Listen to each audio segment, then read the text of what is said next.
V Lazah je stekla bliskovita delovna akcija. Voda na Planinskem polju je sicer še vedno visoka, a hišam na srečo ne grozi več. Vreče primemo, jih odrežemo, spraznemo in pospravimo pač za embalažo.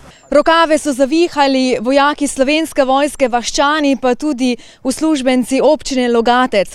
Pospraviti je treba skoraj 12.000 protipoplavnih vreč.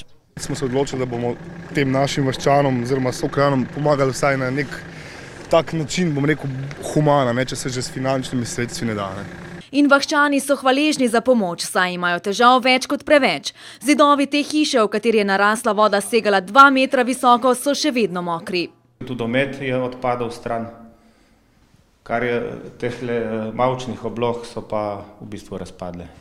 Katastrofa pri Vrabčevih bi bila še večja, če jih ne bi varovala visoka pregrada iz protipoplavnih vreč, ki je sedaj, ko nevarnosti ni več, hitro izginjala. Ni naporno.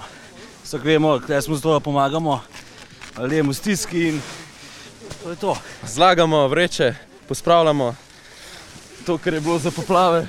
Danes je pomagalo skoraj 50 pridnih parov rok, še enkrat toliko jih bo za delo poprijelo v soboto, ko se bodo ekipi pridružili jamarji, potapljači in skavti. Ljudi ne smemo pustiti zdaj sami. Ko je šla intervencija mimo, se ponavadi civilna zaščita pa ta sistem umakne, ampak ne v tem primeru. Protipoplavna zaščita bo odstranjena do konca meseca. Takrat bo na suhem tudi ta vrt, optimistično upa Janez Vrabec, ki je vode blizu svoje hiše vajen. Do tega temelja te stavbe pride zdaj zadnje leta skoraj vsako leto.